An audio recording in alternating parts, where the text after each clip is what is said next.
Hey weirdos, how are you? We're back. So this week we're at a different place. We're in not far, about 2 miles out of Newtown, Mount Kennedy. So that way is going to bring us towards Roundwood, and behind us here is Newtown, Mount Kennedy.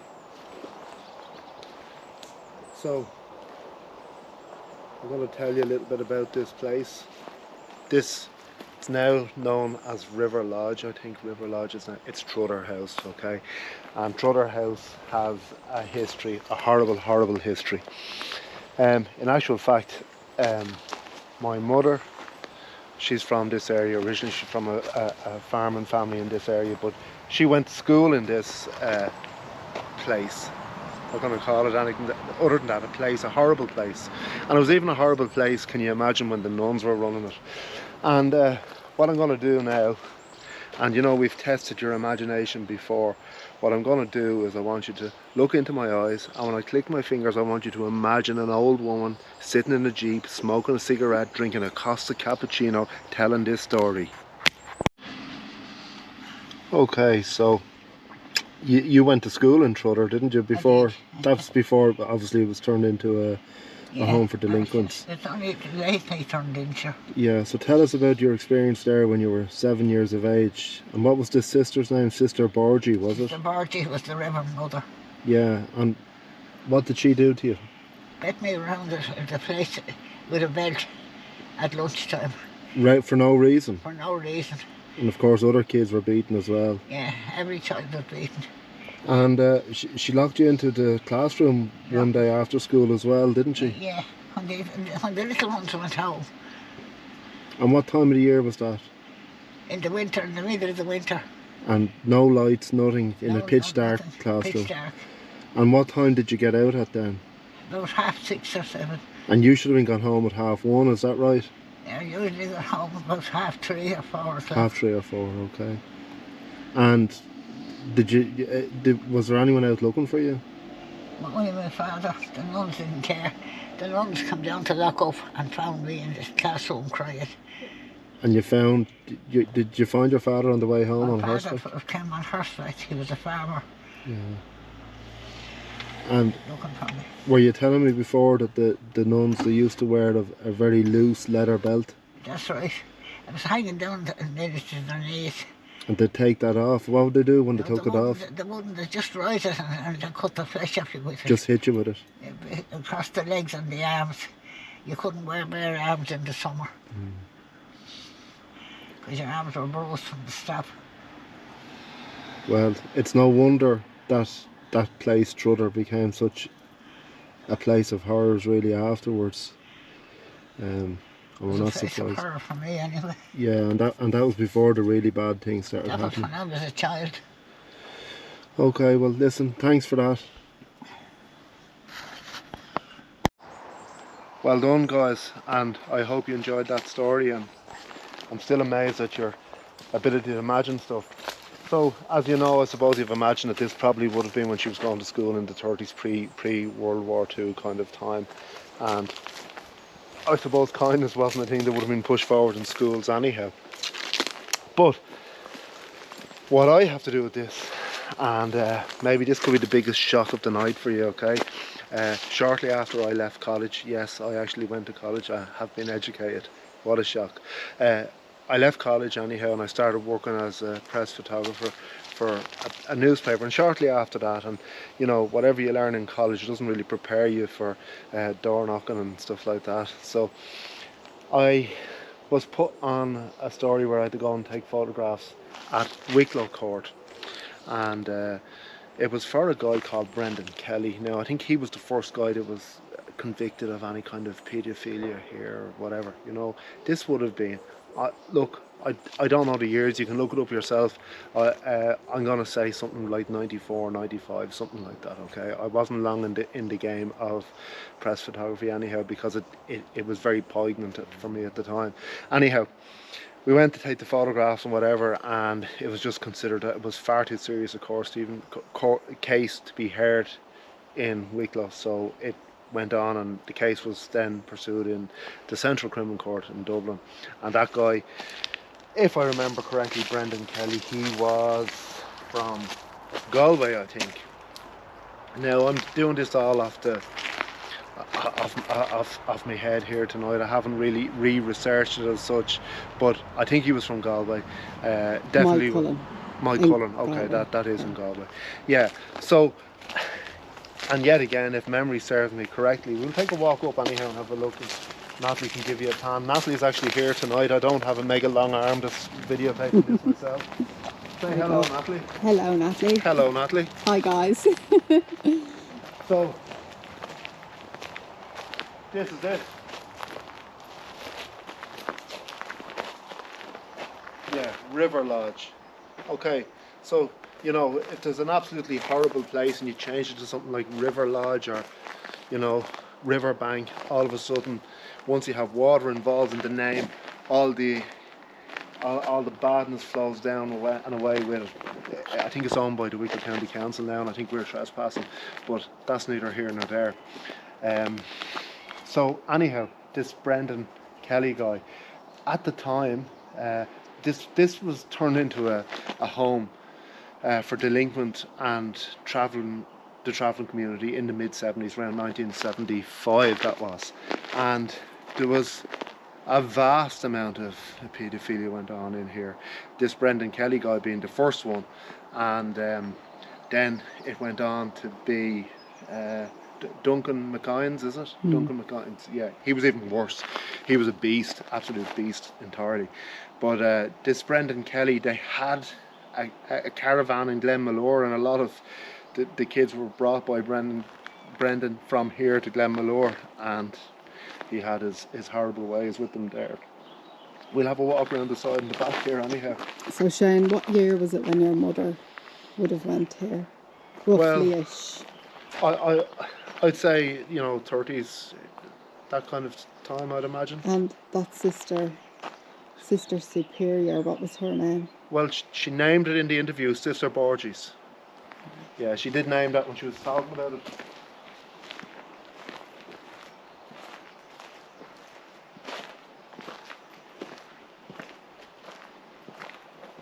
So there's no doubt about it, this place has, I don't know if you can hear that, there's a buzzard over there.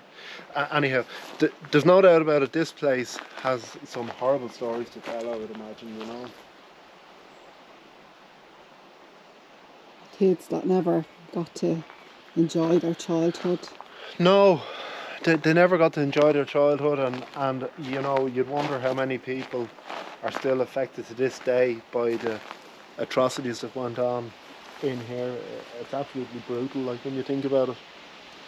And that McInnes guy, what happened to him? I don't know really anything about him because I didn't photograph him or anything like that. I think he went off to Canada to live. Yeah. But he died over there, so. Okay. He's gone. Let's hope he was in pain.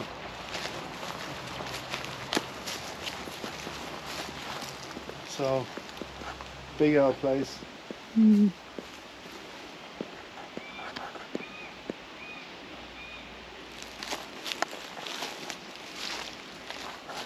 And there doesn't seem to be many people coming in here, I don't think. Now, there are people coming in here, but I suppose it's too far out of Newtown for youngsters to be coming up drinking and stuff like that.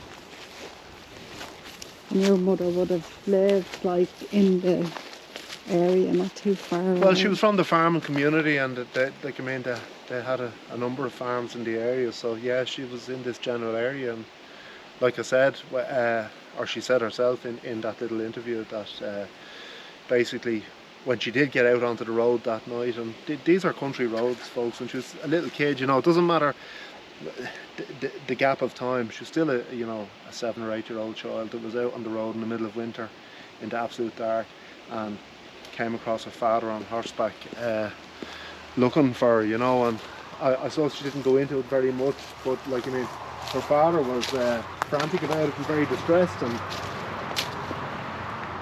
you know, it was probably a time when you couldn't speak ill of anything to do with religion or the church at home or anywhere. They were infallible, I suppose. Superior. Yeah, absolutely.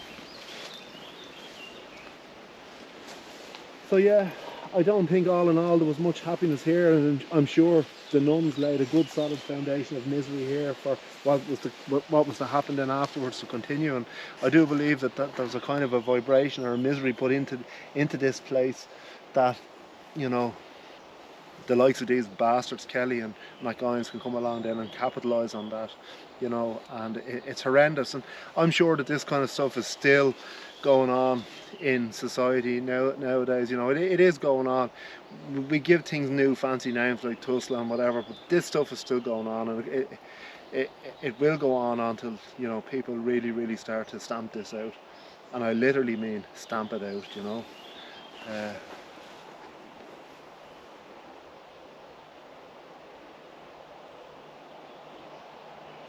It's a shame it's so peaceful as well. So we just walk up around. We have to kind of climb around there so before we can give you a look at the back. So we're going to just cut off there for a minute and we'll come back to you. Right guys, we're nearly through now here to the back and we'll give you a look.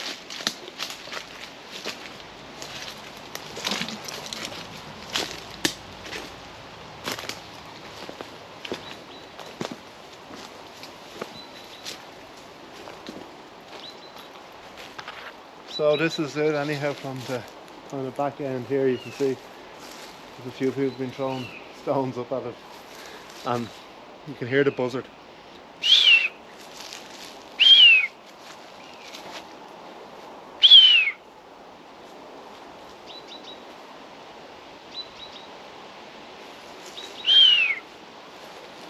Buzzards are fascinating. They're probably, of all the birds of prey, I know you're not really here to find out about birds of prey, but they're probably the best parents of all the birds of prey.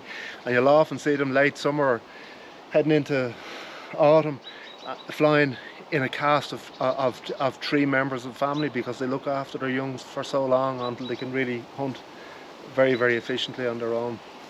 But anyhow, back to this.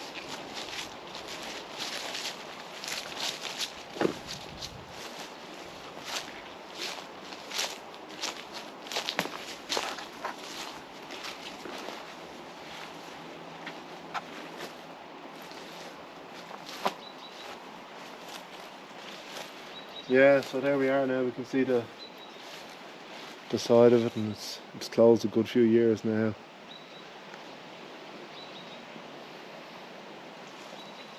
We have to get in and have a look. Yeah.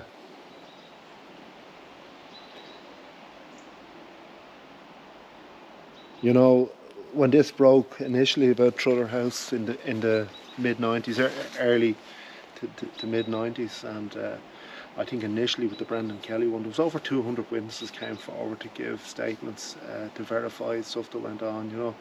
Like, I always say that, like, with cases like that, there's, you know, if you get a quarter of the amount of people that either witness anything or anything happened to them to come forward, you're doing very well. And if you think about 200 witnesses to corroborate and reinforce statements, it's a shocking number of people. And you know, you can only imagine what this place must have been like. It must have been really like for kids, you know, kids that have already had a bad go at life to this stage, and then for this to happen, it's even worse again. And it must have been really like hell on earth for them. It has to have been, you know.